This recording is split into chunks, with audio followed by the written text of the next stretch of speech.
General comments? Was it easy for you to do? Was it interesting? So you saw different styles? Did you guys see different styles in what you saw? How did you feel your classmates did? Were they doing pretty good? You saw stuff that you missed. So will the process of reviewing theirs make yours better? We heard a maybe, but we heard a lot of yeses. Okay. Did you guys end up using the checklist at all? Like, what was the most useful document out of the ones I gave you to kind of help you review and think about what was in the reports? The checklist? It's nice and quick, brief. Okay.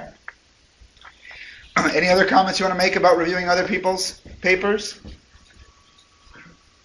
So this is a kind of an unusual circumstance, right? Usually in science, when we have a paper, we send it to reviewers. Reviewers review the paper, and they're not writing the same paper as you are. They're not writing all the same paper. But this is just to give you a flavor of what this is like, and I'll hopefully help you think about how to improve your own report. And you will be receiving feedback from Professor Shackelford, and he'll have some general comments too that he'll give you on the reports a little bit later. But I wanted to tell you the process now. I'm going to take these and I'm going to grade your comments on other people's reviews. You're going to get all of these back by the end of the class. I have to scan these and then get them back to you. And then I want you to incorporate that, and 1 week from today, February 3rd, your final report will be due. Okay? That makes sense? And in your final report, really I only need it electronically. I do not need a paper version. I just need you to send me electronically your final version. And if you can, please send it in docx format. In doc format, because both of us are reviewing, and unfortunately Jim hasn't upgraded his Word yet, and so he has to use doc format, okay? Or PDF or doc, okay? That'd be great. That was one thing. The other thing is I need from you the name of the people inside your team for the special project that's going to be happening near the end of the quarter. So if you remember, you're either doing a presentation to middle school students, or you're doing a presentation to your fellow MU participants, fellow students, and usually what you have to do there is you have to reserve a table outside on the quad and do some kind of event for an hour or hour and a half for your students. Or you might decide that you want to do a movie or a puppet show. You may want to go to the farmer's market and have a table on a Saturday morning farmer's market. You may want to interview people on the street. It's really up to you and the members of your team. Okay, as I've told you before in the past, we've had a dating game, we've had a puppet show, we've had a cartoon, we've had websites, we've had farmer's market. It's really, and we've had all the school things, of course. But it's really up to you guys, okay? So feel free to be creative. But what I need this week is I need to know who your team is and who the team leader is, or the team representative that's going to be able to come at either 10 or 11 o'clock on Friday mornings to discuss the process and get material that you need, things of that nature, okay? So I need one member of your team to send me an email and say, here's all the people in our team, and here's our first choice of what we think we want to do, and here's our second choice for what we think we want to do.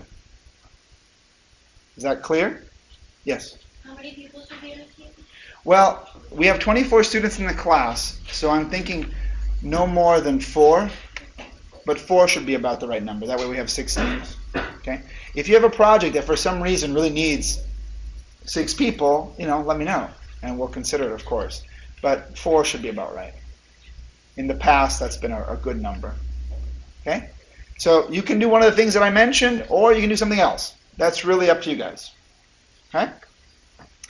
Okay, revise due. Okay.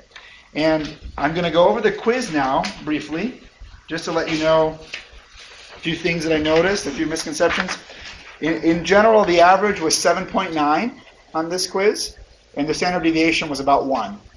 Okay? So you guys were getting, about 80%, plus or minus 10%. You will have 4 quizzes. We will take the highest 3 scores. Okay? Just so you know. So A gamma ray is a type of, I don't think anybody got this one wrong, so good job. Type of photon. The relationship between wavelength of photons and their energy is inversely proportional. The longer wavelengths have lower energy. One way I think about this is I think of a jump rope. This is just a rough analogy, okay? I think of a jump rope, and I think of, if the one end is being held steady, and I shake it, if I put a little bit of energy in it, the waves are long. If I put a lot of energy in it, I see lots of little ripples. So the size of those waves are much shorter when I put a lot of energy into it, and they're longer when I put little energy into it. Okay? So long wavelengths means low energy. Short wavelengths means high energy. Okay? You're already done, Neve? Okay? I'll take it. Oh, okay. I'm talking about the answers now. This one, number 3, a lot of people had trouble with this one. And it's one of those questions that you kind of just have to know the answer. You kind of have to memorize. I mean, you can get rid of some of the answers, but not all of them. Living humans emit the most electromagnetic radiation in. So the visible range, 400 to 700 nanometers, is what we see. That would mean if we emitted the most in that range, if I turned off all the lights and we were in a closet in the dark, no light whatsoever, you'd still see me. We know that not to be true. Okay? The next one, the near infrared, gets a little trickier. If we emitted a lot in the near infrared, as we walked by televisions and other electronic equipment, we'd be changing the channels. Okay? So that one's a little tricky, but you might be able to deduce that that one wasn't the answer. So it becomes hard between mid and far. The answer is far.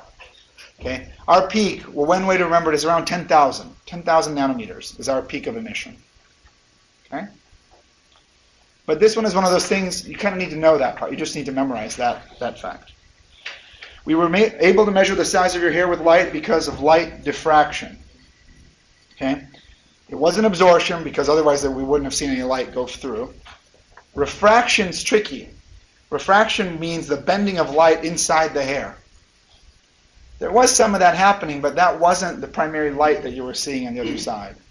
And reflection, no, because otherwise it would have been, you would have measured it by the light hitting your hair and coming back to your eye somehow. So it was, yes, you were looking at reflection on the wall, that's how you were making your markers, but that wasn't the phenomenon you were using of light.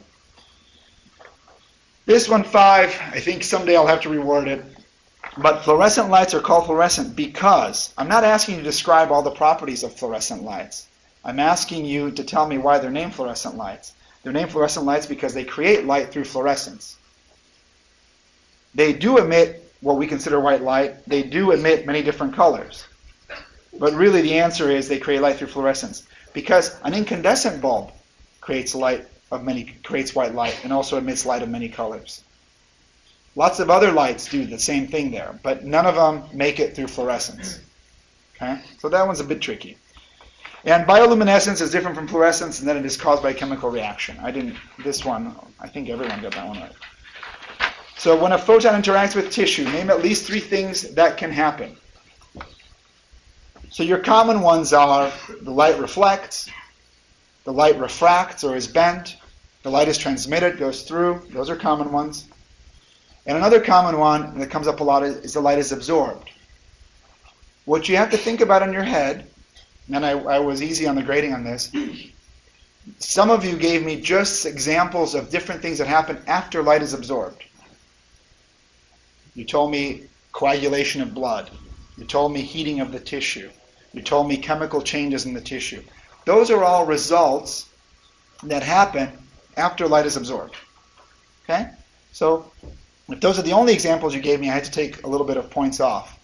But think about it. Absorption happens first, and then that can lead to fluorescence. It can lead to phosphorescence. It can lead to heating. It can lead to coagulation. It can lead to cell death.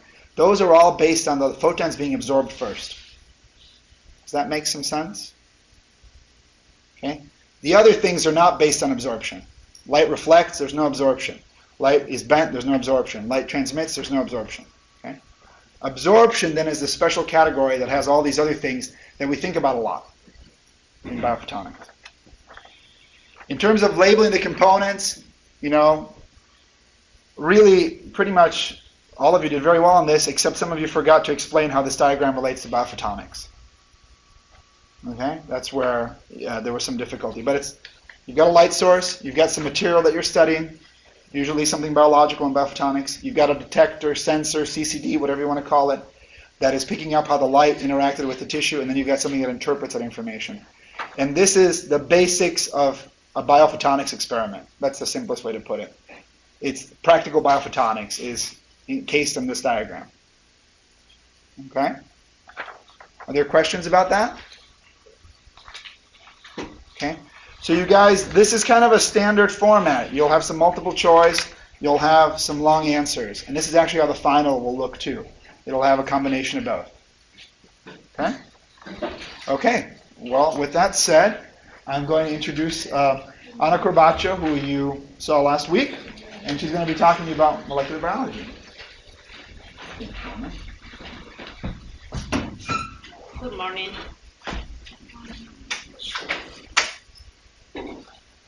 So today I have about 40 minutes to talk about molecular biology. So what I'm going to try to do is to give a very broad overview on what are the characteristics of molecular biology that allows us to do this kind of thing. Like we were talking last week about having a gene that is from a mouse and cutting and pasting a gene that comes from a jellyfish to get a protein that has a light bulb attached. What are the characteristics of molecular biology that allows us to do this kind of thing? Okay. So the first thing is the flow of genetic information. It goes from DNA to RNA, and this process is called transcription. And then it goes from RNA to protein, and this process is called translation. This is called the central dogma of biology. This is shared by all living organisms. And where is this happening? So transcription is happening in the nucleus. DNA is in the nucleus. RNA is being produced in the nucleus and then travels out of the nucleus into the cytoplasm of the cell where translation occurs. So I'm going to talk very briefly about these two processes. And the idea here, this is a kind of a summary slide. And the reason I chose this one is because it kind of has everything in it and it guides you through the process. The first point is transcription. You have here a double helix of DNA, and you have here a bubble, an open bubble of DNA with RNA being produced. So RNA is transcribed from a DNA template. The second step, this RNA is being processed in the nucleus to form the messenger RNA. Basically, it's being clipped and cut and paste to make it shorter. After that happens, the mRNA or messenger RNA comes out of the nucleus, goes into the cytoplasm, where ribosomal subunits, a large and a small subunit, get attached to it, and they start reading this mRNA. And the way they read it is by adding amino acids. This is the peptidic chain, or the protein chain started. The production is starting here. These are transfer RNAs that come into place into the ribosome, and each of them bring one amino acid. I'm going to go into a little bit of more detail about these processes, but the general idea is this one. Okay, we have different processes happening in different places, but all basically is about reading different types of messages. The first part of the reading is transcription, okay, where we go from DNA to mRNA. And the way we do this is we have a template of DNA with a sequence of bases there, and there are complementary bases that can bind to them. And in the case of mRNA, the only difference is that we have a uracil instead of a thymidine. So DNA, the 4 bases are A, C, G, and T. In mRNA is U, G, C, and A. Basically, it's the same type of language. We are talking about pairing complementary bases. They recognize each other, they bind to each other, and that's the way it's been copied. If I find a T in DNA, when the protein that is written DNA is forming the mRNA, it's going to use a complementary base. What would that be? If I find a T in DNA, if I'm going to put an A in RNA. So there's a chemical complementary recognition there that is happening, but we're talking about bases in both of them. So it's basically the same language. The only difference between them is that I have a difference in one of the letters. Now, when we go from mRNA to protein, there's a change in the language here. We're going from bases to amino acids. And this is a big difference in language. To make that possible, the code that we're talking about is what is called the genetic code. And the way it works is I have 3 bases for each amino acid. So the combination of the 4 types of bases in the mRNA can give at least 20 combinations, more than that, but we have 20 amino acids that are possible from those combinations. So if I have UGG, the only amino acid possible is tryptophan. So there's a correlation between the type of bases you have and the amino acid that is going to be put in the protein. This is what I was talking about. This is the universal genetic code. So basically here we have the letters in the DNA or in the RNA. Basically, the code is in RNA because we're seeing the U here. Okay, but it basically it's relative to what we see in DNA first. And here you see we can have many different combinations of these letters, and for each combination we have amino acids. So, for example, for leucine, we have 2 codons that codify for leucine. So whenever the ribosome comes and reads this sequence, it will attach a leucine, only a leucine, not other amino acid. And this is what's called the universal genetic code. The reason why it is universal is because it's exactly the same in all living organisms. If you have this, if you have a sequence of a gene that comes from the jellyfish, I can go put it in the mouse, and the machinery of the mouse will read exactly the same that the jellyfish would have read, because the code is the same. Is that clear? Okay, that's what it means that it's universal. That is the same kind of language conserved all over evolution, from the bacteria to us. All over the place is the same. We have very minimum differences here and there, but basically it's the same. So basically I can take advantage of the protein synthesis machinery of a bacteria to make the bacteria produce a protein that I need as a human. Okay, that is very important to understand why we can do the kind of thing we can do. Another important thing here is that, for example, there are other signals in this code. So you have your 20 amino acids, but there are other signals like, for example, the stop codon there. That sequence, when this sequence appears, UAA in the mRNA, it means stop transcribing. It's it. That's it. That's the end of the protein. So you have the ribosome reading the mRNA, like boom, boom, boom, boom, boom, boom, boom, boom, boom, and the protein is being synthesized here, gets to the stop, and it releases the RNA and it goes away, and the protein goes. So it means stop doing it.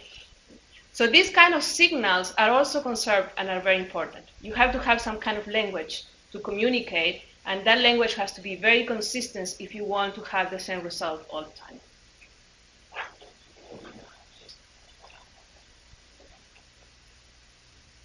I'm going to go really fast over what transcription is.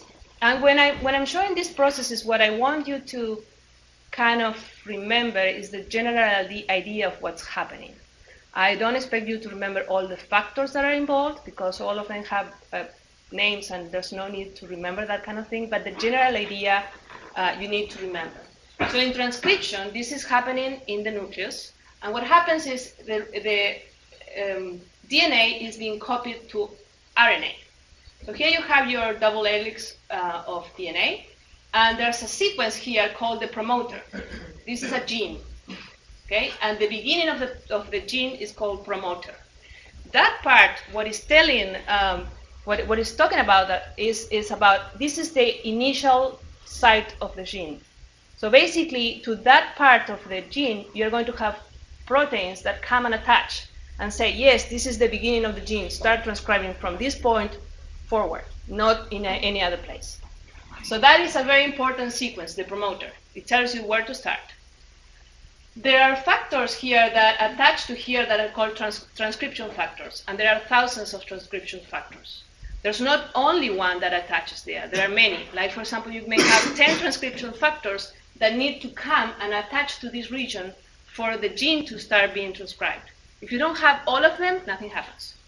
So that is a way of the cell to find like gates and security points for getting the proteins being formed when the cell needs it. So you need certain checkpoints to pass. And that all that is happening in the promoter. So imagine here you have all the transcription factors that you need. And it says, okay, I'm ready to start transcription. Then there's a protein, very specific protein that is called Rna Polymerase that comes and attaches to the beginning of the gene. And what happens is that it opens the DNA. Actually, there's another protein called helicase that comes and attaches there and opens the bubble first. And then the polymerase comes and starts reading. Here, the helicase is not being drawn. So what happens is once this is open, the polymerase attaches to one of the strands of the DNA and starts copying, making RNA by copying. If this is one is a T, here I'm putting an A. If this is a G, I'm putting a C. So basically, it copies the DNA in a complementary way. It goes all the way, boom, boom, boom, boom, boom, boom, boom, until it hits the stop sequence. In the moment it hits the stop sequence, it detaches, and the RNA goes one way, the polymerase goes another way, the DNA closes itself, reattaches to the other strand. Transcription is finished there. Basically, so there are three phases to this process. Initiation, that depends on the transcription factors, the helicase and the polymerase coming here. Initiation, where it starts really copying. Elongation, when it's copying and the RNA is being elongated. And termination is when the polymerase reaches the stop sequence and says, stop doing it. Okay? Yes? The RNA that produces, is it complementary to the side that it read, or the exact the other side of it? Say it again. It's complementary to? Like, it attaches to one side of the DNA, yes. Correct? Only one side. Right, only one side. Does it translate, or does it transcript that exactly, or the complementary? It copies, basically it's making a copy of this side. Okay. It's making an exact copy of this side, except that it has a U instead of a T. Okay? Basically, this is kind of the mold to get this sequence. Is that clear? Okay, and the transcription occurs only in one direction, not in both directions. Okay? So once that happens, so we have the RNA detached, this mRNA travels to the cytoplasm. It's first cut and paste and modified a little bit, and then it travels outside of the nucleus where the machinery for synthesis of proteins is there. So then we go to the second process, that is translation, that is going from messenger RNA to protein. And again, we have the three same phases. We have initiation, elongation, and termination. The same kind of idea is here, except that we're talking of a different language. Now we're not talking about complementary bases anymore. We're talking about codons to amino acids. And this is a scheme of what's happening. This part is the messenger RNA that came from the nucleus, and here you can see the examples of codons. Here it says start codon. Again, there's a signal that says here for the ribosomal subunits to come. Here, attach here. So the two subunits come and get together and say, here we start. And we go only in one direction. So we have the start codon, and we have the ribosome here. That again, as I said, is formed by two subunits, the small subunit and the large subunit. So what's happening here? What the ribosome is, it's a complex of several proteins and certain type of RNA that's called ribosomal RNA. It's basically a machinery that is able to identify and is able to catch the RNA on one side and is able to allow these other flowers that basically are tRNA, transcription RNA, transfer RNA, that come on board and deposit their amino acid. So here you see a transfer RNA coming. In one extreme, I have an anticodon. This is an anticodon that will attach to a complementary codon. See, this is anticodon, this is the codon. Again, we have a complementary basis happening here. So it's recognizing what kind of amino acid needs to be put because it has an anticodon. And in the other side of this transfer RNA, you have a specific amino acid, only that specific amino acid that is needed. So there are at least 20 transfer RNAs because there are 20 amino acids. Basically, there are as many transfer RNAs as codons that are there. And so they have transfer RNA with one amino acid with an anticodon. Comes in, recognizes the codon, and stays. And what happens here is there's a chemical reaction here that binds the new amino acid to the chain of amino acids that is being formed here. This gets translocated from this side to the next side. And what happens next is this gets detached and gets off of the ribosome. The ribosome will move in that direction. The mRNA will move in that direction. So basically it's like a Pac-Man thing. So the ribosome starts in the starting point and keeps going boom, boom, boom, boom, boom, boom, boom. And while it does that, it is producing a chain of proteins there. Is that clear? So at this point, we have three types of RNA. The messenger RNA that brings the message for the protein. Transfer RNA that brings the amino acid and it has the anticodon sequence. And the ribosomal RNA that is part of the ribosome.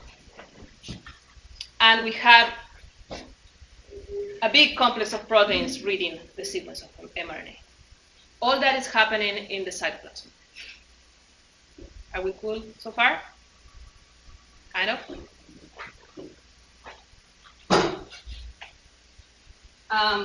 I want to summarize everything I said by showing you this video.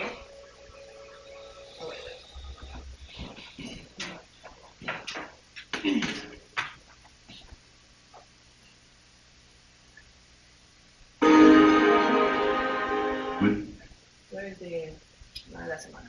Computer animation, we can enter the cell to view this remarkable system at work.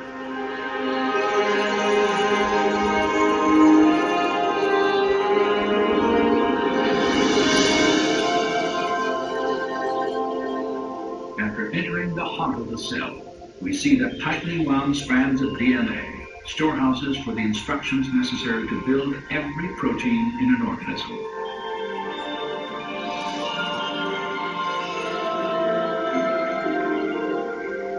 In a process known as transcription, a molecular machine first unwinds a section of the DNA helix to expose the genetic instructions needed to assemble a specific protein molecule. Another machine then copies these instructions to form a molecule known as messenger RNA.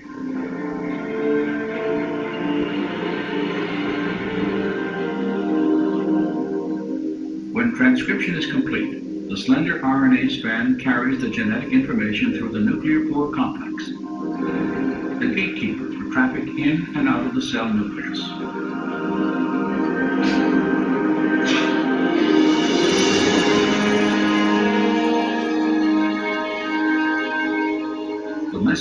RNA strand is directed to a two-part molecular factory called a ribosome. After attaching itself securely, the process of translation begins. These are the transfer RNAs coming with the anticodon. These are amino Inside the acids. ribosome, a molecular assembly line builds a specifically sequenced chain of amino acids. These amino acids are transported from other parts of the cell and then linked into chains often hundreds of units long. Their sequential arrangement determines the type of protein manufactured.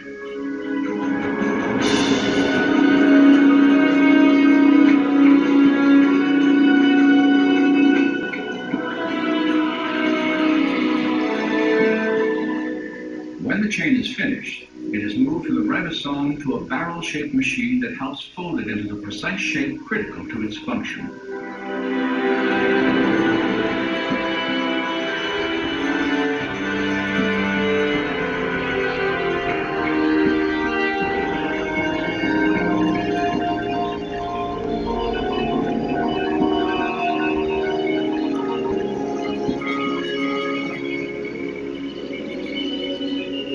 After the chain is folded into a protein, it is then released and shepherded by another molecular machine to the exact location where it is needed.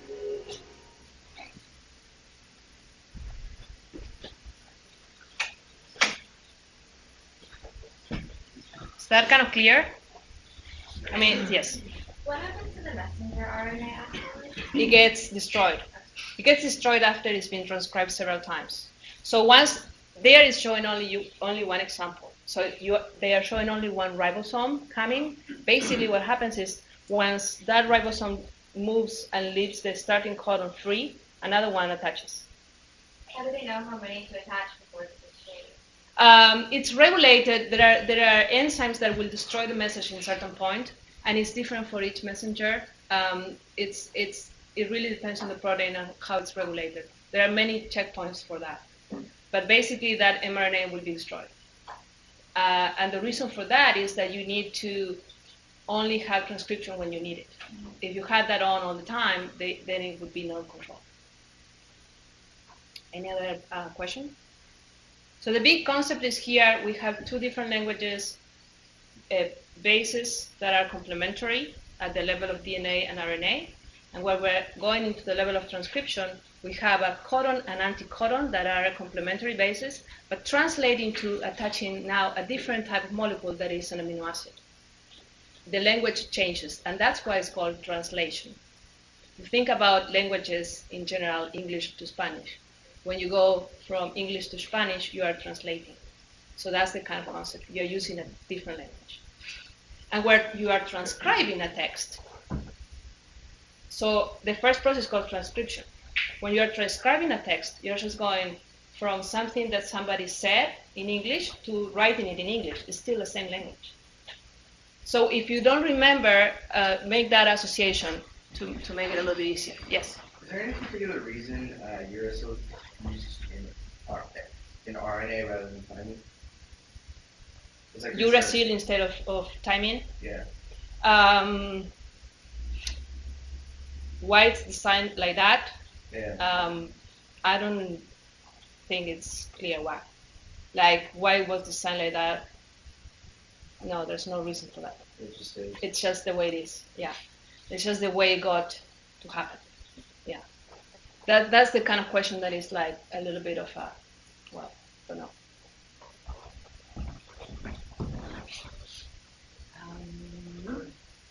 So now,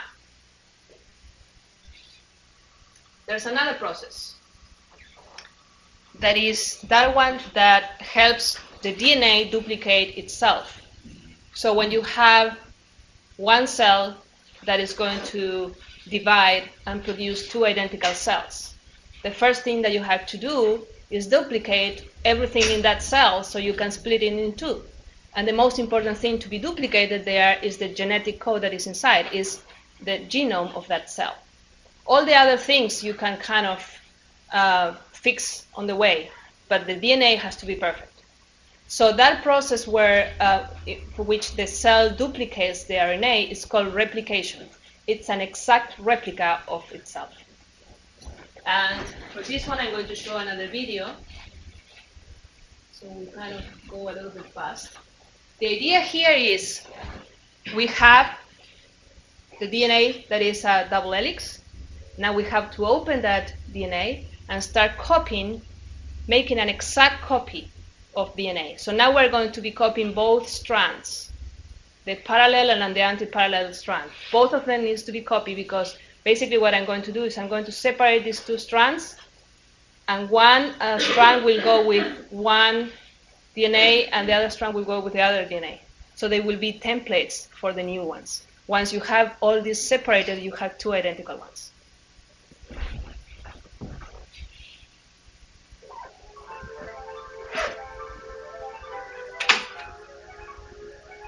When DNA replicates, its strands are separated by the enzyme helicase.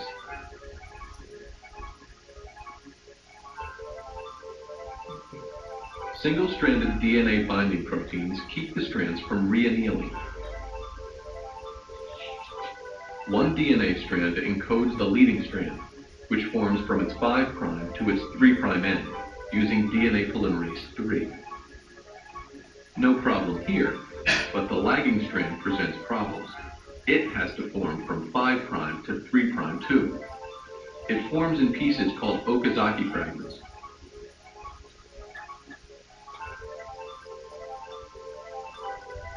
First, an RNA primase lays down an RNA primer. Then, DNA polymerase III lays down new DNA.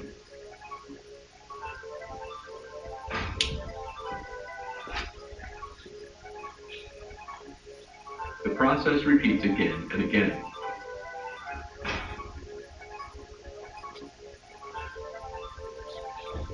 DNA polymerase I replaces the RNA primers with DNA. Finally, DNA ligase links the Okazaki fragment.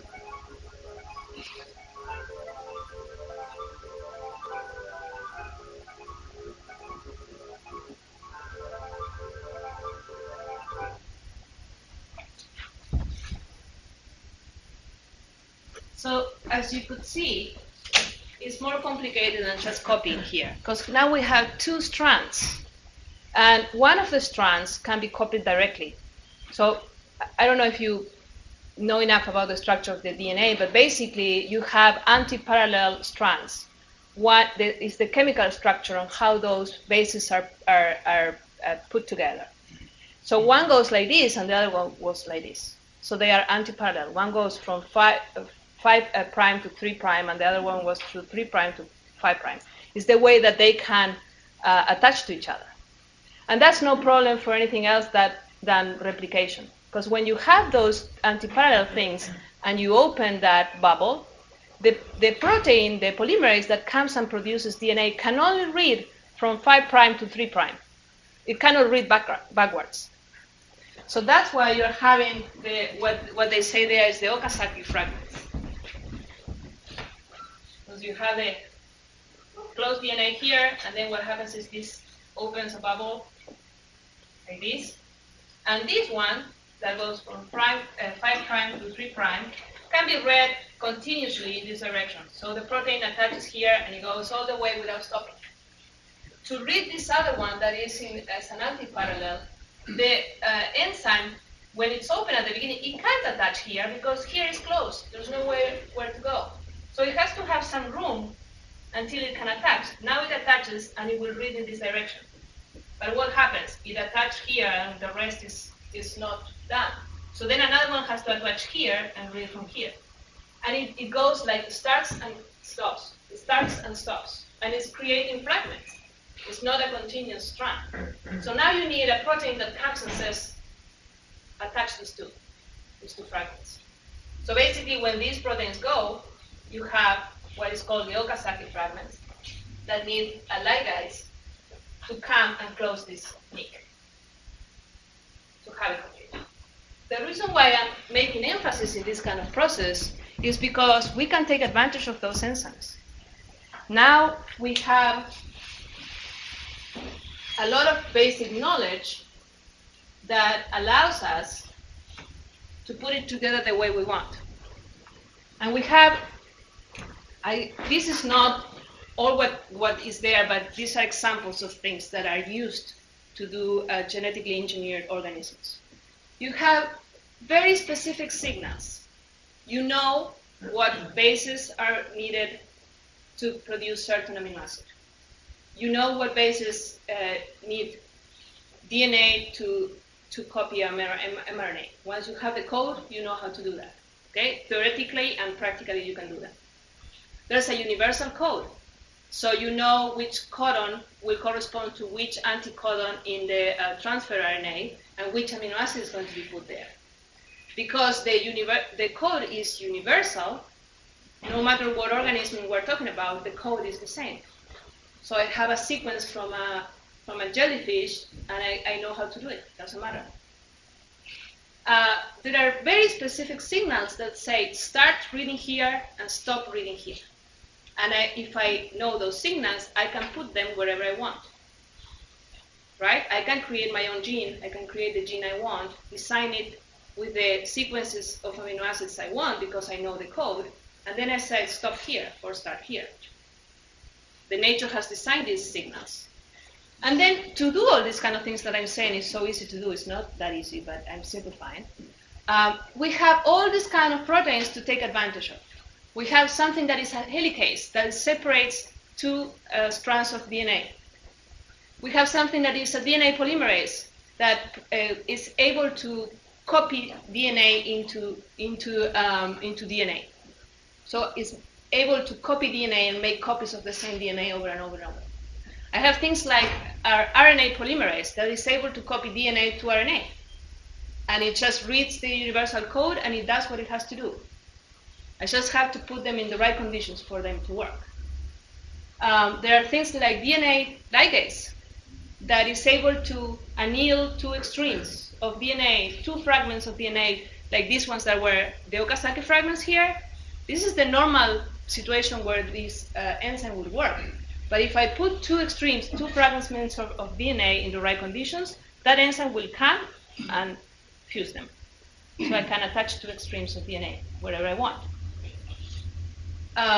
There are restriction enzymes that didn't appear here, but these enzymes are proteins that can recognize certain sequence in the DNA. They can go and fish for that sequence specifically, and they cut. And there are, I think at this point, there are 100 of enzymes identified that can cut in certain sequences. So basically, commercially, they are commercially available. So you can bind a restriction enzyme that can cut in the middle of the gene you want, in the extreme of the gene, at the end of the gene, a little here or there. So you can basically design, these are basically scissors. There's like here, here, okay. And then I put them here and I get the ligase that says, okay, attach this to this. That kind of idea. And then we have transcription factors that are those that are needed to attach to the promoter of the gene, that part that says start reading now. So this basic knowledge took several decades to get to be and to figure out what's happening, because remember, we can't see this. This is so tiny that we can't really see this in process. So all we know is kind of at least when they were discovering it, they were not able to see much. Now we can see more. But basically, it's like you say, well, here I'm attaching this fragment of DNA with this fragment of DNA. I designed everything in theory. I put all my experiment to work. Am I really doing what I say I'm doing? So basically, I have to attach that and then take that and go sequence it to figure out if I did it right. So all these things that I'm saying is very easy to do. It has very specific conditions for it to happen, and sometimes it means that it needs to be done several times until you have it right, each of these steps, and then you can move on to the next one. But basically, all this is possible because there was basic knowledge that allowed the understanding on how this works and how this is happening in all organisms, with a little variation here and there, but basically it works everywhere. So with this said, now I want to go into how we use this in a practical way. And I'm going to go on until Frank comes. Can I? They need it. Okay. So I'm going to go into genetic engineering and all these fantastic things that I showed you last time and you see around. So genetic engineering is basically a field that takes advantage of all that knowledge to modify genes and do things to living organisms. The reason why we're doing that kind of thing, there are several different reasons. It's not just to be spooky. Okay, there are examples on how we can use this. First, for basic and applied research, so to understand more of how that system works. To alter an organism to produce certain protein, I'm going to give a specific example of how insulin is being made. For example, another example is to make a crop resistant to an herbicide. First example, and this was the first protein, recombinant protein being produced for therapeutic use.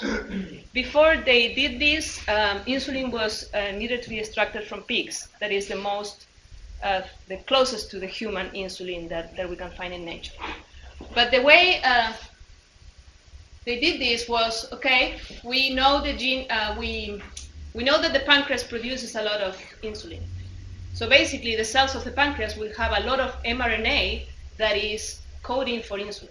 So it's loaded with that mRNA. So they extracted this mRNA, they cut the extremes of this mRNA with the restriction enzymes, and then they did a reverse transcription. So they went from RNA to DNA. There's a specific molecule that can do that. So now I have an RNA here, and now I have a DNA here. Once I separate these two, I can copy the other sequence, and now I have a piece of DNA. Now I have the gene of the insulin. Okay, this happened before the genetic code was all sequenced. Once I have the gene for insulin, what I can do is to paste it inside a cyclic DNA that is called a plasmid that comes from bacteria. So basically, I can cut and paste. Once I have this cyclic DNA, I can put it inside E. coli bacteria, and the bacteria, because they normally have these plasmids, will recognize it as its own plasmid. And it will start reading that plasmid over and over and over and over because I put the right signals to be read. So basically now the bacteria is transcribing the insulin that I need. So I'm kind of taking advantage of the whole machinery of the bacteria to produce insulin for humans. So the bacteria now is producing a ton of insulin. You can have tons of bacteria doing the same thing. That they produce the insulin, they export it to the outside of the cell, and you can collect that liquid and isolate the insulin. And now this insulin is human recombinant insulin because it has the gene of a human. And it's recombinant because it's produced by recombinant engineering process. That cool? Understood that? Okay, I'm going to go to a couple more examples. What is cloning? And you probably have heard this since you are babies. And I'm going to show here the first mammal that was cloned. That it was Dolly the sheep. It was done in London, 1996. How is this possible? So the way this is possible is by the way it happens is you have a donor sheep. They take cells from any tissue. In this case, it was from the mammary gland of the sheep. They take cells, and what they did was they extracted the nucleus of that cell, and they put it inside an egg cell that comes from another sheep, from which we eliminated this nucleus. So here we have two cells. One comes from the mammary gland, another one is an egg cell from a different sheep. If I kill this nucleus, I extract it, I go in and I suck it in, and I just leave the rest of the cytoplasm, it will be a bag of cytoplasm without nucleus. It will die very soon if you don't do anything else. But what they did is they took the nucleus from this other cell and they put it in. Now you have an egg with the genetic material of this sheep, exactly the genetic material of this sheep, so it's a clone of Dolly. And then I have this egg that can be treated so it starts developing into an embryo. Once I have a number of cells of this embryo, you can implant this embryo into a mom, and then this mom will have a baby that actually has the genetic material of this type of shape, not this one. Got that? Why it's a clone? Because you're using the genetic material of an individual that is already an adult. All the cells in our body have exactly the same DNA. So basically, if I take any of my nucleus and I put it into, if I make them develop, I will have copies of myself. Of course, there's the environmental influence of gene expression and all that, but that is what cloning is. I just wanted to bring this example because every time people ask me about that. How therapeutic cloning can be used, and what is the big deal about all this? It's not about making copies of people, it's about using it for therapy. And the reason for that is because we have an immune system that if we put cells, if I need a transplant of certain organs, and I don't find the exact histocompatibility match with me, my immune system will attack that transplant. So the way they're thinking about dealing with that is by doing therapeutic cloning.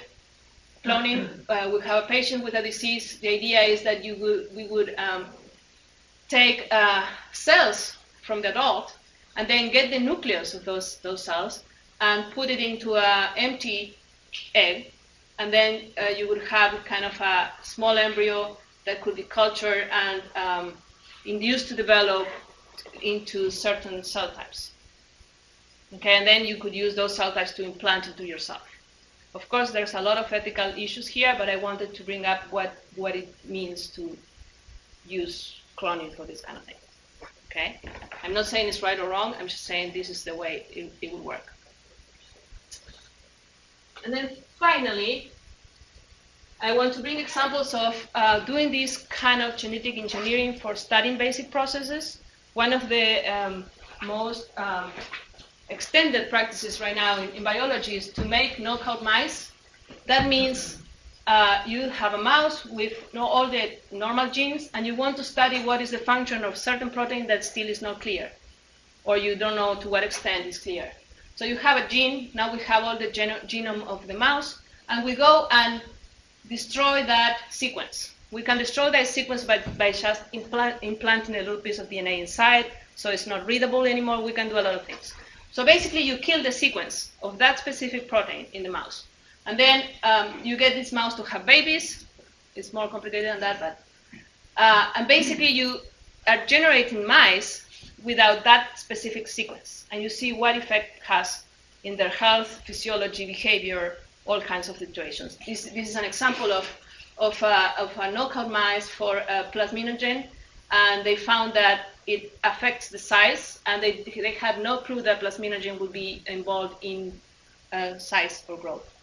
So this is a new function for plasminogen that they're trying to study. Another example is the leptin knockout. This is a hormone that regulates appetite and body size. And here is the knockout for it, and it becomes obese. Okay, it's an obese mouse. But these kind of things were impossible before this kind of technology. And I'm not going to explain this, we don't have much time, but I'm going to show these examples to you. Some more examples of the genetically engineered organisms with green fluorescent protein. Monkey. Why did they make this monkey green? The reason that they claim why they did it is because they are trying to understand Huntington's disease, that is a neurodegenerative disease, and to study the brain and how it works. So they basically put green fluorescent protein into a protein that is associated with the disease, and they want to track and follow to see what happens when the disease advances and what's going on. Okay, that's the reason why they did this monkey. The green pig. This is in the daylight, and it looks kind of yellow. In the dark, with ultraviolet, it looks green. The reason why they did this this pig was, what was it? Yeah, to track the development of adult stem cells. What are stem cells? Stem cells are kind of mother cells that are able to differentiate to generate different types of cells. So in the development, you start with one egg, and that egg divides, and in a certain point, tissues start differentiating. There are certain points, cross points in those divisions, where the cell can go one direction or another direction. It depends on the factors and environment and a lot of other things.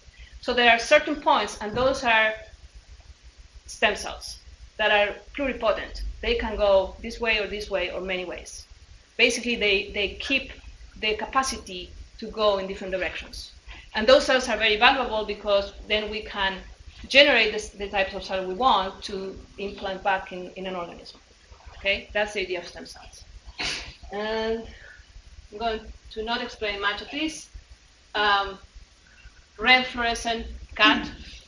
You can see the notes later on how it was and why it was produced. Green fluorescent mice.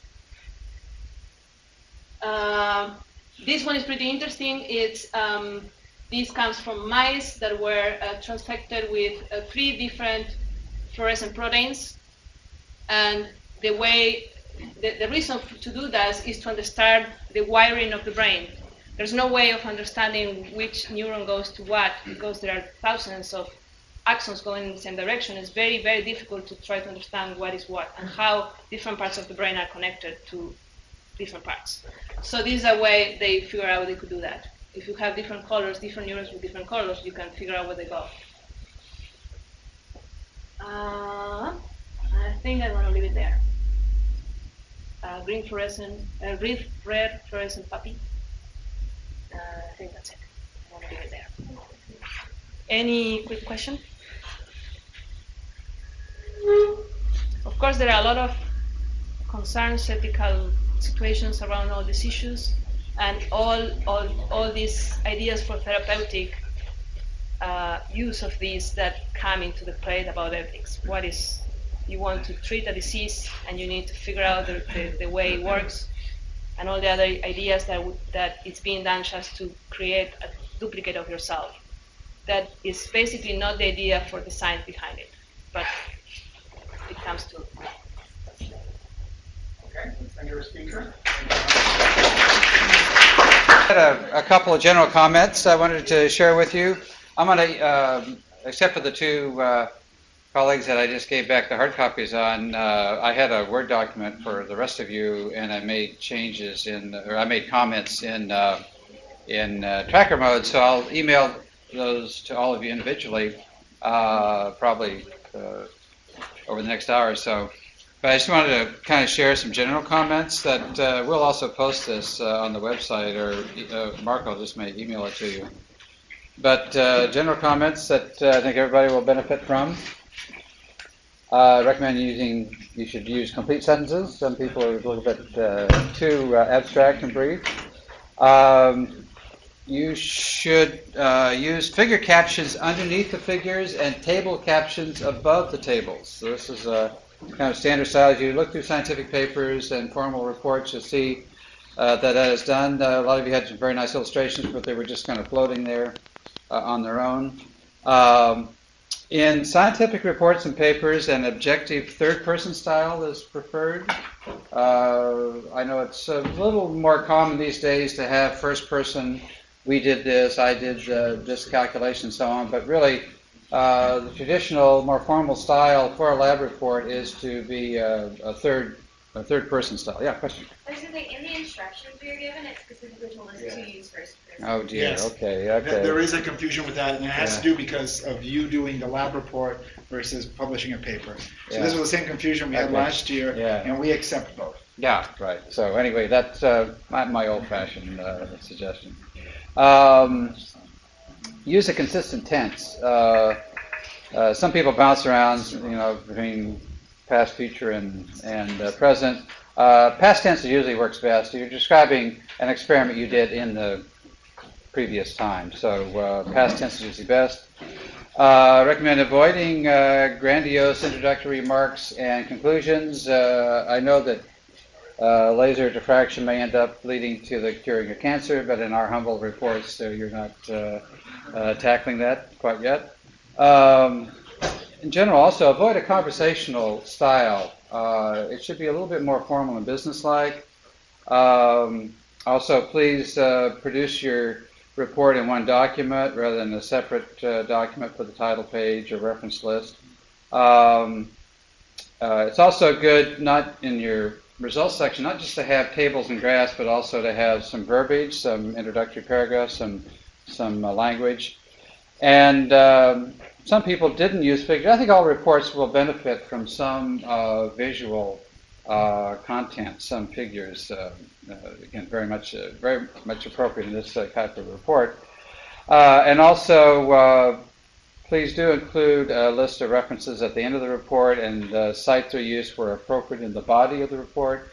Most people, I think, did not actually cite the source of the background information. It doesn't have to be an extensive list, but you're making references to Huygens principles and so on that you picked up off the web, but without any references to where that information came from.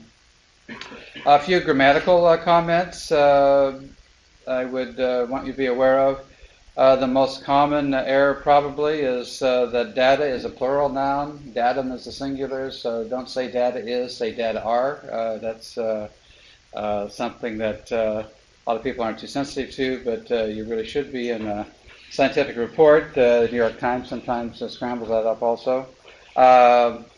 Some abstracts are really a little bit too brief, some are a bit too wordy. 100 words is about right ordinarily for a concise summary of your report in the abstract section. Also, equations should be numbered and displayed on a separate line, and then define the terms in the paragraph that follows. And I'll generally, have that in your individual report comments if you didn't do that, and most people didn't. So I think it's a stylistic thing you'll see in scientific reports and papers, and it's a good habit to get into. And also, I saw about half the people were saying they shined the laser at the object, and the other saying that they shone the laser at the object. And so I looked it up. I got curious. I wasn't quite sure which sounded right, and they're both right. Turns out, so everybody's right. But as a practical matter, shined is actually a little more. Is generally preferred in professional writing, such as lab reports. Shown is considered a bit more literary, so you get literary types for saying you've shown the lasers at the object. But shined and shown are both appropriate. A few technical comments.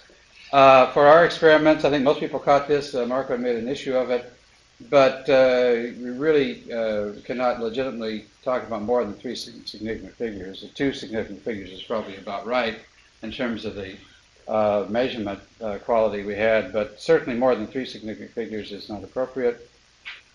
There's some benefit, just as for future reference, some benefit for making measurements on the multiple orders of diffraction, for n equals 1, equals 2, n equals 3. It's kind of an internal cross-check. It's all the same equation, but there's some benefit in making those kinds of multiple, kind of redundant calculations. And some people did that, a lot of people didn't. It's fine either way, but it is an additional kind of internal cross-check on the calculations. And one point that I try to comment on whenever I saw it, this diffraction experiment does not depend upon the light going through the hair. It's actually, you'll get the same result if you have a little metal wire. So it's actually scattering around the object, not light transmitted through. Okay, so those are all the things I caught up and so we'll have this kind of general summary of handy tips in conflict with the instructions on first person usage. We'll share those with all of you. But anyway, I just wanted to share that. So our guest now, speaker for the second half, will be introduced by Marco. Okay. So for the rest of this period, we have Dr. Frank Chuang. He's a double doctor. He's the PhD doctor and the MD doctor kind. Okay, and he really wanted to be able to meddle in both worlds and enjoyed both worlds. But he'll tell you a little bit in a second. But he works at the Center for Biophotonics, and I've had the pleasure of working with him now, I think, for about 7 years. And he really is a great example of someone that fits between the research end of things and conducts research, and also is very involved in education, especially graduate student education and some undergraduate student education work. So he'll talk to you about cancer and some of the biophotonics techniques and applications that can be used towards cancer. Okay, right. Thanks, Marco, for the nice introduction. So I know I'm late, but welcome to college. I wanted to explain a little bit about where I come from. But before I do that, let me just take a real quick survey of you guys. How many of you are thinking about becoming a doctor eventually? And how many of you are interested in just science in general, like becoming scientists, researchers? And then how many of you are more interested in engineering? How many of you don't know about engineering, or what is engineering? Everybody knows what engineering is, right? Okay, because even that, not everybody knows what engineering is. Most people know about scientists, and most people know about doctors, not so many know about engineers. I was one of the people who knew about all of these areas, and I couldn't decide what I wanted to do. And so what happened was that I was born in Oklahoma, grew up in Los Angeles in a very traditional Chinese family. My dad was a professor in civil engineering, and he didn't think it was a very noble profession. Like, nobody in the world ever needs a civil engineer, but everybody needs a doctor. So he wanted for his son to be a doctor. So I grew up thinking, okay, fine, I'll be a doctor. I didn't really know, I didn't really care. But I said, okay, fine. So I went to school at UC Berkeley, instead, not UC Davis, but I was in the pre-med program there. But I really didn't feel any kind of calling to become a doctor or to go into medicine. And I think definitely there must be some kind of engineering gene. I mean, I know Ana was just talking about genetics. I suspect there's a gene for engineering because in my family, my dad's an engineer. I've got two younger brothers, and they're all engineers. And I definitely wanted to be an engineer. I just like working with gadgets and things like that. And so the only way for me to be an engineer and still take pre-med was to take biomedical engineering. And so UC Berkeley had a program that was just starting. There were like 12 students in the bioengineering program at the time. And now bioengineering has exploded into this gigantic program over at UC Berkeley now. But I did that, enjoyed the classes that I was taking, and then finally I applied to medical school, but I only applied to Stanford and UCSF, like only the two most difficult schools to get into. And I didn't get so much as an interview, all right? And so suddenly when I graduated from college, I wasn't going to med school, I didn't have a job, I had no idea what I was gonna do, so suddenly I was stranded. And so I ended up asking one of my professors who was doing medical imaging, who taught me about medical imaging. His name was Thomas Buttinger, and I asked him if he knew of any kind of opportunities for somebody who just graduated from college. And he didn't himself. He was working on this area of medical imaging called PET, which is positron emission tomography, which is now a very, very sophisticated medical imaging science. But he didn't have any opportunities for a college grad. But he knew of a group that was working over at Lawrence Berkeley Laboratory that was basically taking these high-energy particle beams and zapping brain tumors from patients who had these really deep tumors that no surgeon wanted to go in with a knife. And so he knew that there was a group there that was interested in getting more people. And so basically after I graduated from college, I joined that group. And so I was working at Lawrence Berkeley Lab. We were actually treating real patients. These were patients who were diagnosed over at UCSF and at Stanford, ironically. And they were diagnosed with brain tumors that basically were so deep inside the head that they couldn't be treated surgically. And so I was involved in medical imaging, getting the scans on these patients, and actually creating these ports. So basically we were taking these particle beams and shaping them so that they were exactly the same shape as the brain tumor that was inside that patient's head. And from every direction that we were going to zap the tumor, I needed to create a different hole, right, that would shape that beam into the exact shape of the tumor. So it was really interesting work. The technique itself is very successful, and we had like a 95% success rate with that method. And eventually it got acquired and set up formally over at Loma Linda Medical Center down in Southern California. But I ended up doing that for 3 years, and at that time, finally, I kind of reached a point where I felt like I reached a plateau. Like I learned everything about this technique that there was to know, and the only way for me to move forward was to go back and go to school. And I was thinking at the time, I was still a little bit sore at the medical institutions, so I wasn't going to apply for an MD, but I wanted to get a PhD in science and do research.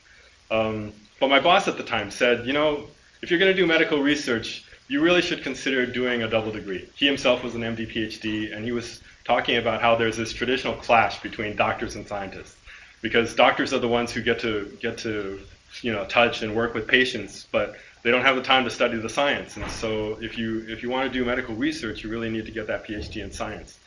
And also, if by getting both degrees, then you become your own boss. You find an area of research that's interesting to you. You learn the science, and you can actually apply that science with the patients that you're working with. And so that made a lot of sense to me. And this time I applied to medical school again, this time for a double degree program. And this time I did it right. I applied to a whole bunch of schools all over the country. I must have applied to 30 different programs all over the place, from top ranked schools to like bottom rung, they barely passed for the medical boards type schools. And but the 3 years that I took off between college and going back to med school made a total difference. The work experience that I had made the interviews a completely different game. Normally in medical school interviews, they're asking you questions like, oh, well, why do you want to be a doctor? What do you think you're going to do in 10 years and things like that. And it's just BS, total crap that you're supposed to be telling them just to make them feel good. But the fact that I had 3 years experience, I've worked with patients, I was treating people with brain tumors, just changed the interview completely. And so the doctors basically stopped asking me these questions about, oh, why do you want to be a doctor? It's like, oh, really? That's the technique that you're using to treat patients. Well, I just happen to have a patient here who was diagnosed with a glioma or something like that. And so then the doctor starts putting up these x-ray films of the patient that he's actually working with. All right, and then starts asking me these serious questions. It's like, so could you manage a patient like that? And so I was talking to them not as an applicant to a medical school, but as one of their peers, like a fellow scientist talking about how to use the latest medical technologies. And so the interview went way longer than the half hour it was supposed to be.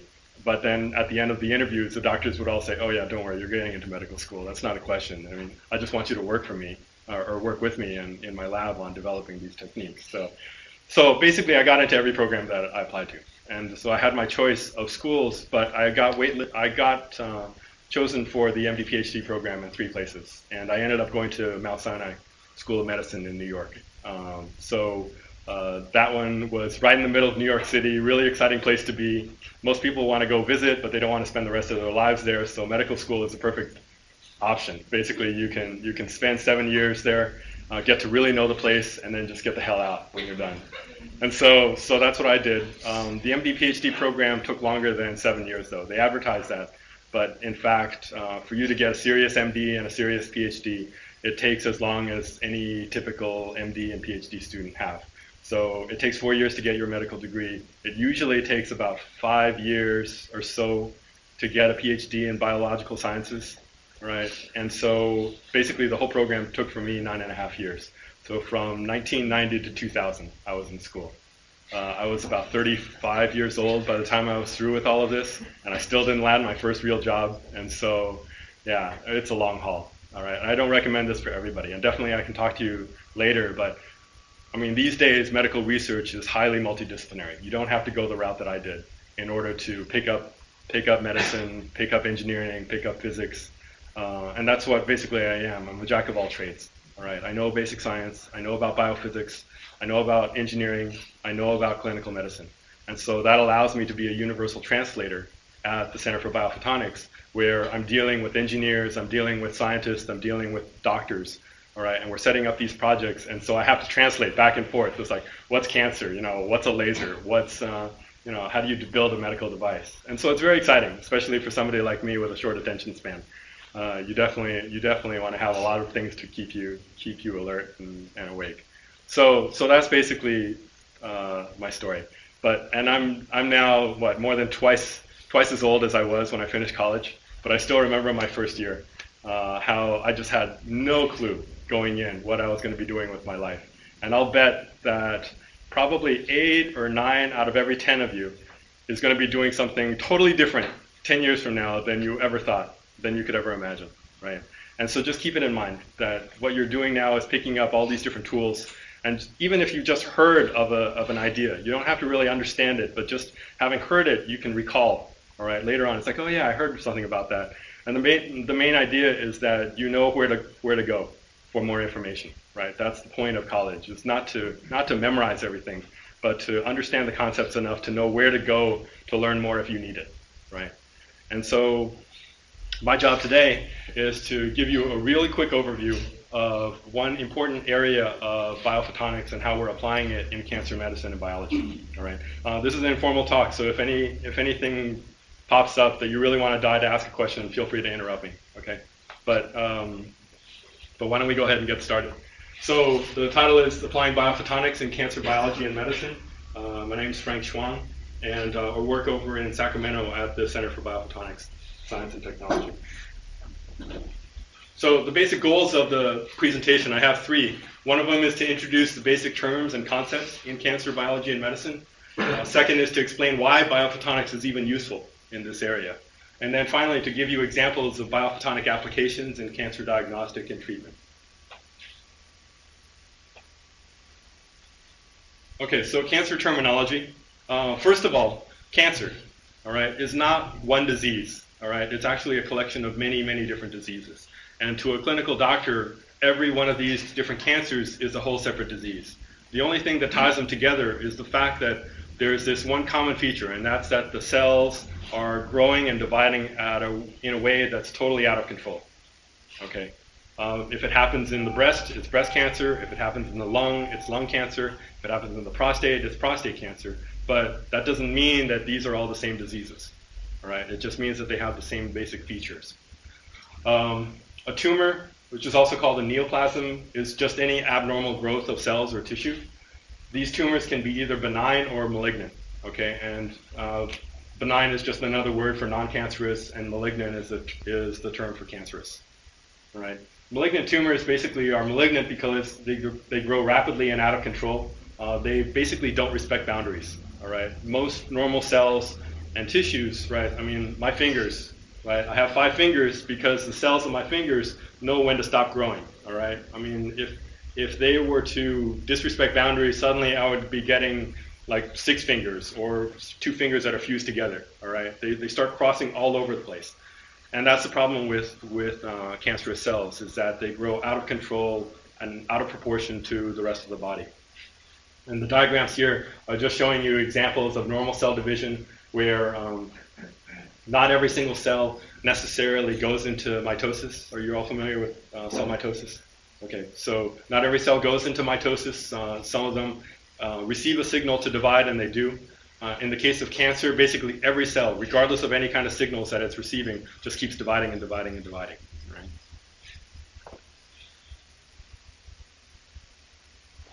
Right? Different forms of cancer, there are 2 different categories for cancer. One is a carcinoma, which is usually what most people hear, but then there's another form of cancer called a sarcoma. All right, and the difference is that a carcinoma is any kind of cancer that arises from an epithelial cell. Epithelial is just another word for skin. Okay, so basically any cancer that is derived from a skin cell is called a carcinoma. Now, skin, in the conventional sense, is the skin that we see outside of our bodies. Okay, but actually every organ inside of our body has a little skin that's around it. So the lungs have a skin on it. The liver has a skin on it. The kidneys have a skin on it. Okay, these the cells in this skin get a lot of physical abuse. All right, they're rubbing against things. There's a lot of times where these skin cells just have to keep dividing and turning over. And you'll discover that later on, if you study cancer biology, that anytime you have a situation where cells have to rapidly divide, there's always a chance that a cell divides wrong. And when it divides wrong, suddenly it becomes a tumor. All right. And so basically, the reason why we hear about carcinomas so often is because cancers tend to occur more frequently in skin cells than in the actual body of the organ. Okay. And so in a muscle, right, even the muscle fibers have a skin around it. But if a cancer happens on the muscle itself, the muscle cell itself, that becomes a sarcoma. All right, not a carcinoma. Okay, and so you'll hear about sarcomas. These tend to be big tumors that are inside solid organs, but they tend not to be as serious as carcinomas. Okay, so these are the 2 general categories of cancer. Cancer can involve just about any tissue of the body, and they're named by the organ from which they originate. And so if a tumor arises in the lung, then that's lung cancer. But if a piece of that tumor breaks off and goes into my head, it doesn't mean that I have brain cancer. It means that I have a lung cancer that's spread to my head, right? And so there's a difference here. And the way that you treat a tumor depends on where that cancer came from, not on where it's currently located, right? And so So that's why we term cancers the way they are. Skin cancer is actually the most common type of cancer, but it's fairly easily treated if you detect it early enough, and so it's not considered very serious. The two most serious cancers is divided into breast cancer in women and prostate cancer in men.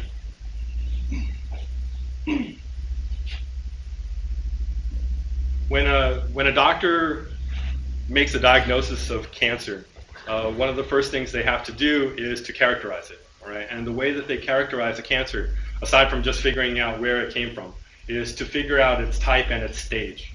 Okay, and what I mean by that is basically a question of how well differentiated the cancer is. And so what I said before about a cancer is cells growing out of control.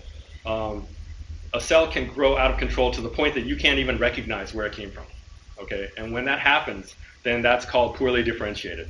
All right, I can look at a cell and say, oh, that came from the tongue, or this came from the brain, or this came from the lung, because it has the form of one of the cells from that organ. But if it grows so out of control, say for example, I was a cell, but this hand is growing twice as fast as this hand, or my head doesn't grow at all, or my chest is growing, in some asymmetric fashion, so I don't even look like a human being anymore. All right, that's the same thing that happens to a cell if it's poorly differentiated. It just grows so out of control that you can't even recognize where it came from. All right, and that's generally bad news. If a cell grows so badly that it's poorly differentiated, that's usually a worse prognosis than if it's a skin cell. It looks like a skin cell, right? It's not that different from a normal skin cell. It's just slightly weird. Okay, that's a better diagnosis. So under the microscope, looking at how these tumors look, right, is a very important way of diagnosing cancers. There's a way that cancers are quantified. Doctors use this TNM system where it's basically 3 numbers, and the 3 numbers correspond to T, the size and extent of the primary mass. All right, how big is it? So if you have a small tumor, that's better than having a big tumor. All right. N is the number of lymph nodes that are involved. So oftentimes, if a cancer is going to spread, it's going to spread to lymph nodes, and these are areas of the immune system where they're basically filtering out the blood, looking for any weird cells to basically filter out and destroy it. And so if there's any place for a cancer to spread, it's usually going to be found first at one of these lymph nodes. And so if any lymph nodes are involved, then that's bad news. You basically don't want for any lymph nodes to be involved. And so N is the number of lymph nodes that are involved. And then finally, M is the extent of metastases. If it spreads by any other route other than the lymphatic system, then say, for example, somebody has prostate cancer, but now a second tumor has appeared in their spine, then that's considered a metastasis. All right, a lymph node's not involved; it's just spread to other parts of the body. So this is an important way for doctors to basically standardize different tumors and be able to consult with other doctors about the severity of a particular patient's cancer. Okay, so those are just some of the real essential concepts in cancer, and now I'm going to start talking about why do we use biophotonics. Okay, and you heard from Dr. Ana Corbacho now a very excellent talk about basically molecular biology, or how biological molecules work together to create a living, breathing human being, right? And so what she described is one essential component of the general hierarchy of the biological system, all right? And we talk about how biology can occur at the level of atoms and molecules, and these molecules can be built up into systems which can form cells, and these cells will work together to form tissue. The tissues can be organized into organs. The organs can be put together into one big whole human being, right? And so this represents a whole hierarchy of biology, and each level of this hierarchy has a particular size scale, okay? And we have certain tools that we can use to study biology at those scales. And so going from the human body, and we can just study the human body with the naked eye, with the unaided eye, to using just regular microscopes or magnifying glasses to look closer in. And then we have some really fancy tools, including X-ray crystallography, electron microscopy, to study biology at the atomic or molecular scale, where we actually can get molecular structures. But there's this critical gap in the area of looking at multiple molecules, looking deep inside a cell, and seeing how different molecules interact. I know that Ana was explaining the process of transcription and translation, right? How DNA goes and forms proteins. Am I right? You guys heard that? Yeah. So even though there's all that information that we know about molecular biology, believe me when I say no one's ever seen it happen. All right? It's going on every day in every cell of our body, but no one's ever visualized it. Okay? Because we don't have the tools to actually see that happening. So everything that we know about molecular biology was figured out using some other tools. But visual data is the most persuasive. It's the most convincing. If you see it, it's got to be real, right? And so this is the power of biophotonics. And the thing is that we just haven't had the tools until now to develop microscopy and spectroscopy and other optical tools to actually study biology at this scale. And now we can. And we're making tremendous breakthroughs now in medical research because of it. And so people talk about this, the 21st century, being the molecular age of medicine, and where basically all diseases are being understood at the molecular level. And the tool for medicine in the molecular age appears to be biophotonics. We have many scientists who would go to claim that biophotonics is the tool for molecular medicine. And so if any of you are interested in it, you're basically at the cusp of becoming the future generation of biomedical scientists in the 21st century. Okay, so more specifically about how biophotonics is useful in medicine. So there's a couple of things that in medicine you have to do, a couple of tasks, right? One is to be able to diagnose disease, and the other one is to be able to treat it. All right, and in diagnosing disease, there's two aspects to doing a diagnosis. One is if I give you a sample, I ask you, is this normal or is this diseased? All right, you have to look at it and tell me, okay, is this normal tissue or is this diseased? Okay, so that's one challenge. The other one is for me to say, look, I think you've got an infection, but I don't know where it is. So your job as a doctor is to figure out, well, where is the infection? Where is the disease occurring? So this is where you have to do a scan, right? If you remember your Star Trek and the tricorder, basically somebody just suddenly drops down, passes out, and you're trying to figure out what's wrong with this person. And so you have to scan the body and figure out where the disease is located. So that's a slightly different challenge than me actually giving you a sample and asking you the question, is this normal or is this abnormal? Okay. So in medicine, biophotonics basically can contribute to that. We can use it to characterize disease, basically answer the question, is this normal tissue or is this abnormal tissue? We can also help in doing imaging and helping to locate where that disease is located. And then in terms of therapy, I will give one example later on. It's mainly because we haven't explored very much yet the ways that light can be used to actually treat disease. We are getting to that point. But there are certainly ways that biophotonics can be used in minimally invasive medicine, image-guided surgery. There's a technique called photodynamic therapy that I'll talk about at the very end, and new light-based techniques, including quantum dots and nanotechnology. Okay. So first of all, diagnostics and distinguishing healthy from diseased tissue. Now, the conventional method of doing a medical diagnosis is through doing a history and physical. A patient comes in with a complaint. You first talk to them before you even touch them. But then once you get a sense for their story, then you do a physical exam to figure out what might be going on. And then say you finally locate an area where you think a disease might be occurring. You get a sample of that tissue, you look at it under the microscope, and you try to figure out what's going on. So that's the traditional method of doing medicine. The problem is that there's a great deal of physical and emotional trauma that may follow with that kind of medical diagnosis. It's time-consuming, and the accuracy of the diagnosis may depend on the experience of the doctor, right? And so you have an old doctor who's seen a lot of different diseases. They're more likely to make a correct diagnosis than somebody who just got out of medical school, has never seen certain diseases before in their lives. Okay.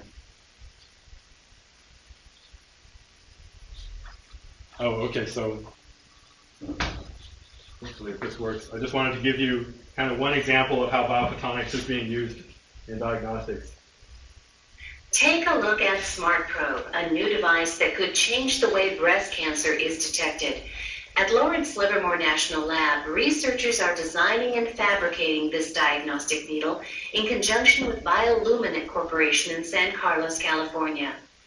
At a press conference in January, researchers demonstrated this smart probe. In the time it takes to give a routine blood test, physicians will be able to tell their patients whether or not a suspected lump or tumor is cancerous. But in very simple terms, SmartProbe is a device that will measure the optical properties and electrical properties of tissue. And we can use that to try to determine the tissue state and type. And what it's going to replace is a conventional core biopsy, which is this size, with a very, very small device that's this size. Clinical trials of SmartProbe should begin this spring, and the device could be in the hands of physicians within a few years. Right now in this country, about 1.2 million women per year have breast biopsies, and about 75 to 80% of those biopsies are benign. And so the work that we're doing here at Bioluminescence and Lawrence Livermore is to try to lower that number of negative biopsies. SmartProbe utilizes technology originally developed for the lab's nuclear weapons programs. Along with breast cancer detection, SmartProbe could someday be used to detect prostate, lung, colon, cervical, and brain cancers. Okay, so did you all understand that? The main motivation behind trying to develop that technology wasn't to accurately diagnose the tumors that were really tumors, but rather it was to rule out any lumps that were not tumors. Because that was the main problem, that out of every 1.2 million women who discover a lump in their breast, if they go in for surgical biopsy, basically the surgeon has to cut they have to gouge out a huge chunk of tissue, all right? They don't just carefully cut out the tumor. They just grab like an ice cream scoop and take out that tumor, all right? And then they look under the microscope and said, oh, it was benign. Oh, well, thanks a lot, right? I mean, this kind of mutilation, all to discover that lump could have just stayed in my breast and I'd still live a long and happy life. And that happens 70 to 80% of the time, all right, currently. And so the idea was that by inserting a thin fiber optic, going into that lump, all right, and analyzing it and hoping that the optical properties will tell you whether this is benign or malignant, would allow the doctor to say, oh, you're clear, it's nothing, don't worry about it, right? And then you go home, that's it, all right? What's wrong with the methods now that they can't analyze it without taking it? Right. So one of the problems is that the only way right now to diagnose cancer is by going back to the traditional method. In other words, you have to see the tissue under the microscope to see how the cells look, to see whether or not those cells truly are breast cells or whether they might be cells coming from the lung, or, in other words, what are all the signs for being able to tell that it's cancer all depend on you being able to put that tissue under the microscope and see, okay? But no, there's no reason. As far as people in our center are concerned, there's no reason why we can't bring the diagnostic instrument into the body rather than to take the body out and put it under the diagnostic instrument, right? And so this was the dream. So I also don't want to give you the false sense that this is easy and it's really so obvious that anybody should be able to do it. This is actually really hard work. And in fact, the company Bioluminescence that you just heard in that little news feature went bankrupt some time ago, because even though we work a lot with small companies that think that they're going to make a lot of money by introducing this kind of technology. But again, this is an example of where you don't understand either the medicine or the science to be able to pitch something right. In this case, they assumed that the science was there, but in fact it wasn't. There's still a lot of research that's required. In other words, how do you just shine light on a tissue and be able to tell that it's benign or malignant? It's stuff that we're still actively working on right now. But these people, we had venture capitalists, investors who wanted to be able to make a profit within a year on this kind of idea, just couldn't because we were still trying to develop the science. All right, and so the rewards are there. It just takes time. And being a scientist, you just work at a different time frame than people who are doing business in medical technology, right? But just to give you some examples that have been successful along the same lines, we have a graduate student in our center who is now very soon about to get her PhD, and she's been working to develop a tool that allows you to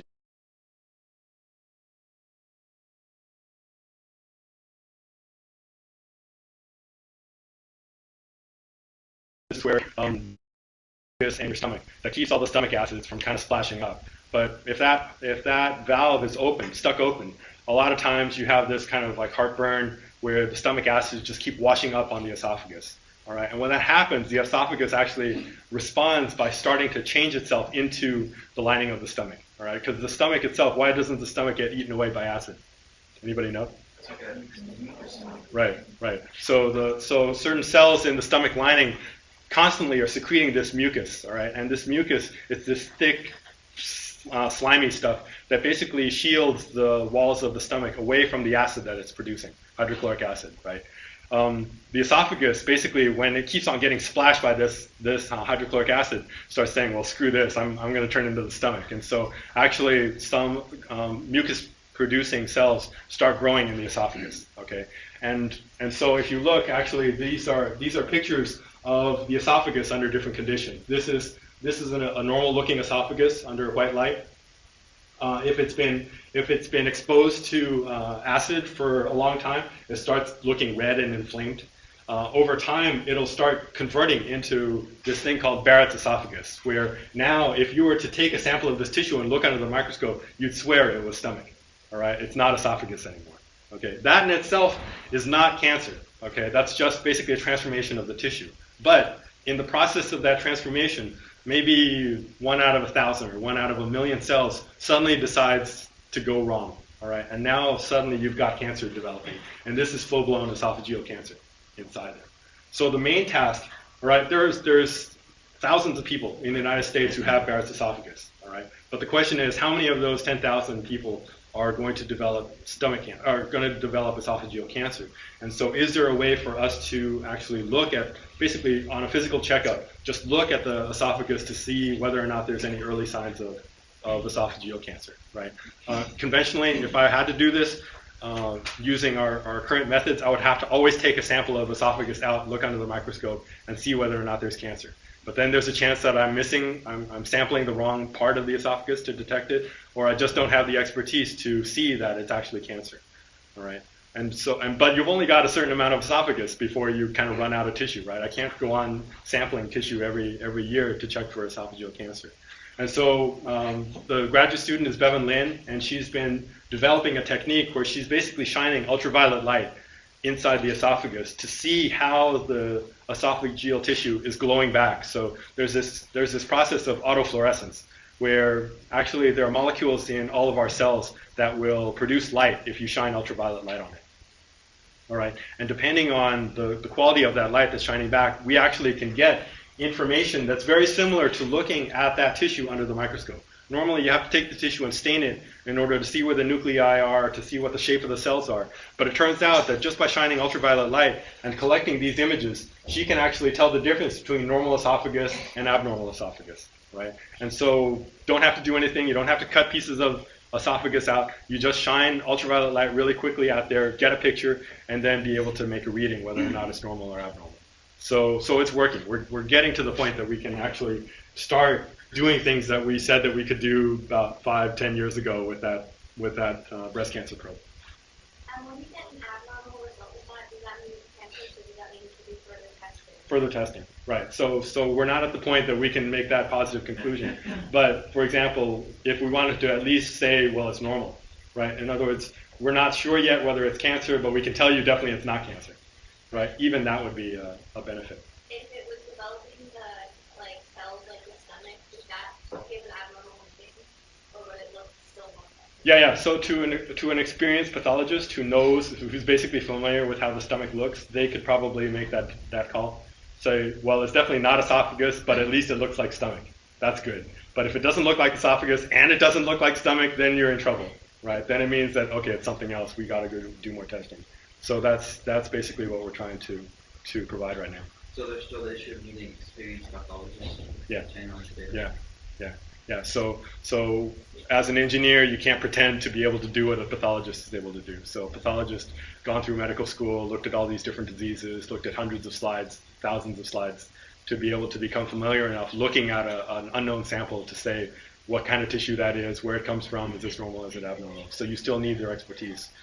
Although there is the possibility of developing a smart system, and that's kind of what electrical engineers, computer scientists have been thinking about, which is taking all the knowledge from a pathologist and putting it into a computer, right? So that a computer can automatically make that call. So there are people who are trying to develop that, yeah. And so, still the need for knowledge in pathology still is there. So you still have to take this kind of information and compare it to what we currently hold as the standard to be able to train our systems right. Okay, good questions all. Another technique that we're trying to develop, actually, are we ever going to give them a tour of CBST? Fine, I'm going to wait on this one because this one's kind of hard to describe, and I've only got about 5 more minutes left to give this presentation. So, this is also another technique where we're simply looking at light that's scattered from tissue. All right. Most of the time, when you look at when you see objects that have a color, like my T-shirt right now is orange. Okay, even though the light that's coming from this room is white light, you see orange. Why is that? Why does my shirt look orange? So what's happening to all the other wavelengths? It's getting absorbed, right? And so only the orange photons are not absorbed, and they're basically scattering from my shirt. Okay, and that's why you see the shirt as orange.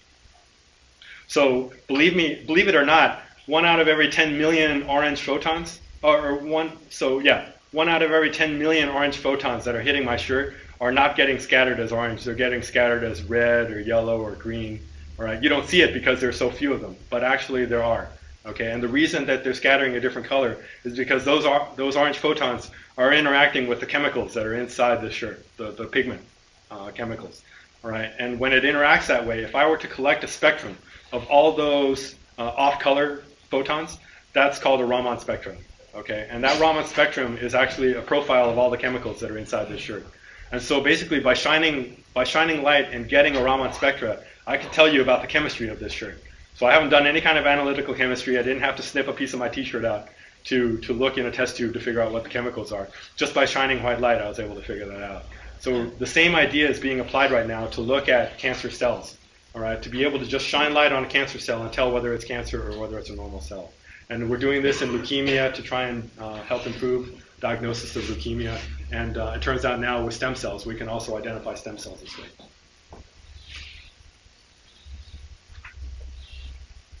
So let me just skip all these. I'm going to skip this one too, but basically we're doing this is part of my own work, which is to study the biology of cancer cells. And so in terms of trying to discover new chemotherapeutic drugs, it turns out that there's this one really simple drug that's very effective against prostate cancer, and now it turns out that it may be able to treat certain breast cancers too. So it turns out that a lot of tumor cells have lost the ability to synthesize their own arginine. Arginine is an amino acid. It's not considered an essential amino acid because most cells are able to produce it themselves. But it turns out that prostate cancers have lost the ability to produce that enzyme, and as a result, they're not able to synthesize arginine. So they depend on outside sources of arginine, and the drug that has just been developed basically breaks down any kind of free arginine that's in the area. So that causes the prostate tumor to starve from lack of arginine. Okay, and it doesn't affect healthy tissue because healthy tissue can produce its own arginine. So that drug has no effect on it. So it's the perfect drug to treat the tumor. And what we're doing now with advanced microscopy is to look at the mechanism why it's happening. And so we have some fancy microscopes over at the Center for Biophotonics where I can take a prostate cancer cell and look at it under fluorescence and be able to watch this process that's called autophagy. Basically, it's an activation of the cell's own recycling system. All right, and so it's an important housekeeping function. Basically, when organelles break down and it's time to recycle it, this process gets kicked in. But then when it gets kicked in at the wrong time, it actually can cause the cell to die. And so with advanced microscopy, we're doing 3D microscopy, so we can see where these different organelles are located inside of the cell. And it's supposed to return, yeah. And then I can do all these statistics on it and be able to provide basically a new way for us to discover new chemotherapeutic drugs that act in the same way that this one new chemotherapeutic agent. So let me fly through this. I'm going to skip this one too. Diagnostics, we're actually using the bioluminescence. So bioluminescence is the way that fireflies produce light, and we're using that process, that chemical reaction, as a way to indicate when there's a cancer marker that's present in the blood. Okay, so let me just, in the last few minutes, talk about treatments. All right, how do you use light to treat cancer? And I'm going to skip this one. This is another example of fiber optic based. So this one, photodynamic therapy. And suppose right now that I have a tumor that's in my neck. Okay, it's in a sensitive area that a surgeon can't get to, but it turns out that that tumor is sensitive to chemotherapy. All right, great. So I can use a chemotherapeutic agent, but the problem is that the only way to administer that drug is by IV. All right, and so I inject this drug into my veins. It goes into my bloodstream. It's killing the tumor, but it's also killing the rest of me as well. All right, my hair falls out. I'm bleeding from my gums. I've got stomach cramps. I'm just generally in a bad mood because of this drug that you're giving me. All right, and so I don't know whether you're killing me faster than you're killing my tumor, but I don't like it. So we want to have the benefits of chemotherapy, but we don't want to have all the side effects. So how can you modify this kind of treatment? Well, one way to do it is to modify the drug so that it gets activated by light. Okay, so this way, if I inject this drug, as long as I don't go out on the beach wearing my Speedos, all right, then the drug doesn't get activated. All right, and so I can walk around, I don't feel anything, but I take a laser, I point it at the neck tumor, all right, and then wherever the light is hitting, basically it's turning on that drug. All right, and so then that way the drug only gets turned on where the tumor is located, right? And nowhere else in my body, as long as I don't shine the light on the other parts of my body, I don't experience the side effects of the chemotherapeutic drug. So that's basically photodynamic therapy. So it's a controlled chemotherapy that uses light to control the effects of the chemotherapeutic drug. And so this is a very successful technique. It works well in skin tumors, but it hasn't worked very well for these deep solid tumors, mainly because, anybody know why? Or can guess why PDT doesn't work in big tumors? Hard to get the light there. Exactly. In other words, light doesn't penetrate very deeply. Okay, I could use, if it got activated by red light, then there's a chance I could activate it. But if it's something like green light, then it only penetrates maybe a millimeter into the tissue. So unless I grab a fiber optic and I ram it into the solid tumor, I'm not going to be able to activate the drug. So it's not a very practical method for big solid tumors.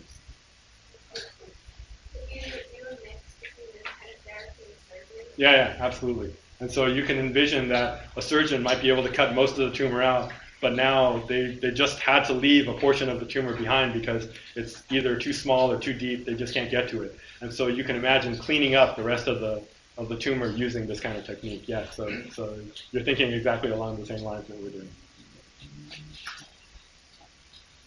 I'm going to skip the stem cell theory of cancer. Maybe we can talk about this some other time if you're interested in it. Let me just jump to the conclusions.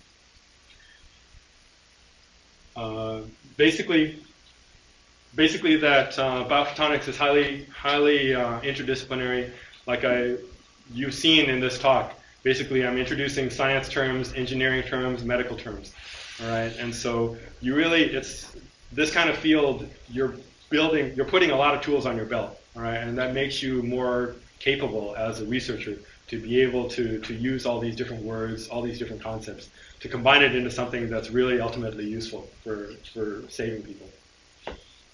And even though I didn't mention it here, there's a lot of effort in developing team-based. So it's not just a matter of one person becoming the super scientist and having the MD and the PhD. The idea, there's not enough time in one person's life to learn all of this, all right? And so the other strategy is to have lots of different people work together, all right? And these are collaborations where you might really be passionate about physics, all right? But at the same time, you're interested in applying in medicine. And something like biophotonics is a perfect way for you to combine those things. Working, for example, you have an expertise in physics or engineering, and you work with somebody who has medical experience, but not necessarily physics or engineering experience. And you work together as a team to make something happen. And so that's the other important take-home message out of this. So hopefully you got something out of this. I'm sorry for going so fast, but definitely if you're interested, you'll see me again over at the Center for Biophotonics, and you're always happy to drop by the office. We can talk about this. I know that as undergraduate seniors, there's opportunities for you to do independent research, and if you're interested in working at CBST, I've got one undergraduate senior right now that we're doing HIV research right now, and so it's very exciting. Okay, so thank you very much for your time. Yeah. Okay, so a quick thing. Ana Corbacho asked me for you to give quick ratings on her lectures. She didn't give me enough sheets, so if you guys can just take a white piece of paper and just write down any thoughts. Also, if you would, on the back, make any comments related to the cancer part of the lecture here for Frank that we can give him. Okay? So this is just a way to give feedback to these lecturers so they can do the best job possible year after year. Okay? That's one quick thing. I will email Frank's email and Anna's email to you guys so that you have it in case you have any specific questions you want to ask them. We'll be revisiting some of these techniques and others that were related to biophotonics on Monday. And on your way out, if you could please drop off the evaluation. And also, these have all been clocked now. All the 23s are here. All the 24s are here. So 1, 2, 3, 4, 5, 6, all the way down to 24. Okay, so make sure you grab your comments that your peers gave you.